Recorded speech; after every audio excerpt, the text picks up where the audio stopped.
ओम क्लीम कृष्णाय नमः। स्वागत है आप सभी का आपके अपने YouTube चैनल उपासना की उपासना में। आज की वीडियो में आप सुनेंगे अधिक मास महात्म्य के या पुरुषोत्तम मास महात्म्य के 5वें अध्याय की कथा।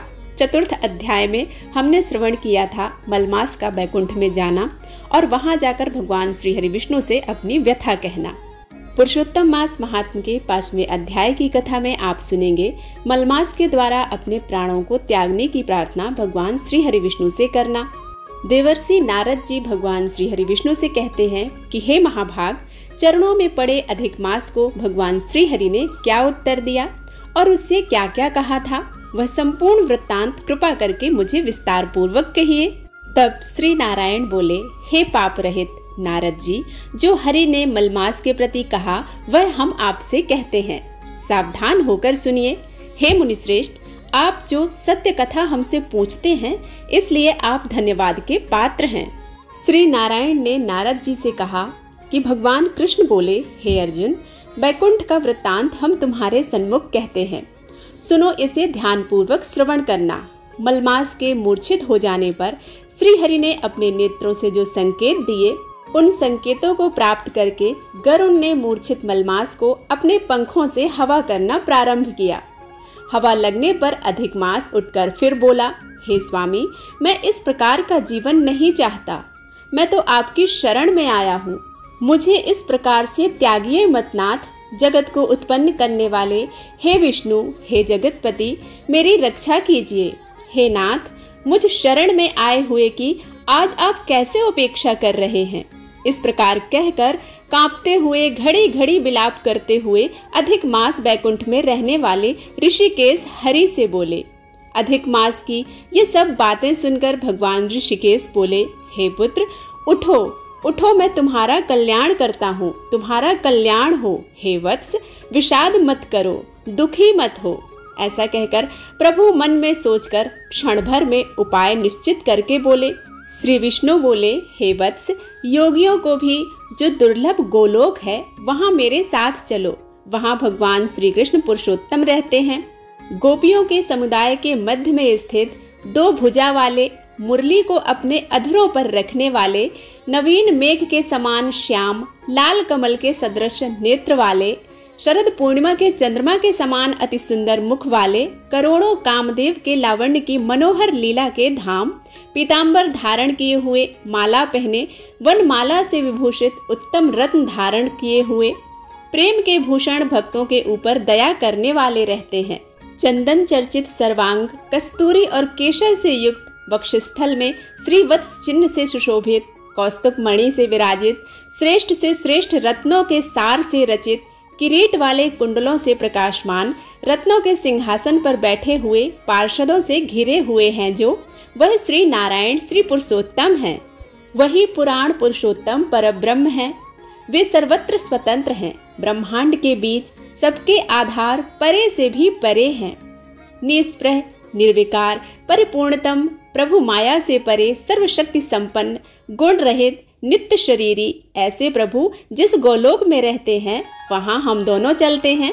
वहाँ श्री कृष्ण चंद्र तुम्हारा दुख दूर करेंगे। इस प्रकार से कहकर अधिक मास का प्रेम पूर्वक हाथ पकड़कर श्री हरि विष्णु गोलोक को चले गए। हे मुनि, जहाँ पहले के प्रलय के समय में वे अज्ञान रूप महाअंधकार को दूर करने वाले, ज्ञान रूप मार्ग को दिखाने वाले केवल ज्योति स्वरूप थे, जो ज्योति करोड़ों सूर्यों के समान प्रभा वाली, नित्य असंख्य और विश्व की कारण थी, तथा उन स्वेच्छामय विभु की ही वह अतिरेक की चरम सीमा को प्राप्त थी, जिस ज्योति के अंदर ही मनोहर 3 लोक विराजित हैं। हे मुनि, उसके ऊपर अविनाशी ब्रह्मा की तरह गोलोक विराजित है। 3 करोड़ योजन का चौतरफा जिसका विस्तार है और मंडलाकार जिसकी आकृति है, लहलहाता हुआ साक्षात मूर्तिमान तेज का स्वरूप है, जिसकी भूमि रत्नमय है। योगी जन इसे स्वप्न में भी नहीं देख पाते, केवल वैष्णव जन ही वहां पहुंच पाते हैं। ईश्वर ने योग द्वारा जिसे धारण कर रखा है, ऐसा उत्तम लोक अंतरिक्ष में स्थित है। आदि व्याधि, बुढ़ापा, मृत्यु, शोक, भय आदि से रहित है। हे श्रेष्ठ रत्नों से भूषित, असंख्य मनकों से शोभित, उस गौलोक के नीचे 50 करोड़ योजन के विस्तार से भीतर दाहिने बैकुंठ और बाएं उसी के समान मनोहर शिवलोक स्थित है। बड़े भाग्यवान शंकर के गण जहाँ निवास करते हैं। शिवलोक में रहने वाले सब लोग सर्वांग भस्म धारण किए, नाग का यज्ञोपवीत पहने हुए हैं। अर्धचंद्र जिनके मस्तक में शोभित है, त्रिशूल और पट्टिसधारी सब गंगा को धारण किए वीर हैं और सबके सब शंकर के समान जयशाली हैं। गौलोक के अंदर अति सुंदर एक ज्योति है। वह ज्योति परम आनंद को देने वाली और परमानंद का कारण है। योगी लोग बराबर योग द्वारा ज्ञान चक्षु से आनंद जनक निराकार और पर से भी परे उसी ज्योति का ध्यान करते हैं। उस ज्योति के अंदर अत्यंत सुंदर एक रूप है, जो कि नील कमल के पत्तों के समान श्याम, लाल कमल के समान नेत्र वाले हैं। करोड़ों शरद पूर्णिमा के चंद्र के समान शोभायमान मुख वाले, करोड़ों कामदेव के समान सौंदर्य की लीला का सुंदर धाम है। 2 भुजा वाले मुरली हाथ में लिए, मंद मंद मुस्कान अधरों पर धारण किए, पीतांबर धारण किए, श्रीवत्स चिन्ह से सुशोभित वक्ष स्थल वाले, कौस्तुभ मणि से सुशोभित, करोड़ों उत्तम रत्नों से जटित, चमचमाते किरीट वाले कुंडलों को धारण किए, रत्न के सिंहासन पर विराजमान वनमाला से सुशोभित हैं। वही श्री कृष्ण नाम वाले पूर्ण परब्रह्म हैं। अपनी इच्छा से ही संसार को नचाने वाले, सबके मूल कारण, सबके आधार, पर से भी परे, छोटी अवस्था वाले, निरंतर गोप वेश को धारण किए हुए, करोड़ों पूर्ण चंद्रों की शोभा से संयुक्त, भक्तों के ऊपर दया करने वाले, निस्पृह विकार रहित परिपूर्णतम स्वामी रासमंडल के बीच में बैठे हुए शांत स्वरूप रास के स्वामी, मंगल स्वरूप मंगल करने के योग्य, समस्त मंगलों के मंगल, परमानंद के राजा सत्यरूप, कभी भी नाश न होने वाले विकार रहित, समस्त सिद्धों के स्वामी, संपूर्ण सिद्धि के स्वरूप, अशेष सिद्धियों के दाता, माया से रहित, ईश्वर गुण रहित, नित्य शरीरी, आदि पुरुष अव्यक्त अनेक हैं जिनके नाम, अनेकों द्वारा स्तुति किए जाने वाले, नित्य स्वतंत्र अद्वितीय शांत स्वरूप, भक्तों को शांति देने में अग्रणी भूमिका रखने वाले परमात्मा के स्वरूप को शांति प्रिय, शांत और शांति परायण जो विष्णु भक्त हैं वे ध्यान करते हैं। इस प्रकार के स्वरूप वाले भगवान कहे जाने वाले वही एक आनंद कंद श्री कृष्णचंद्र हैं।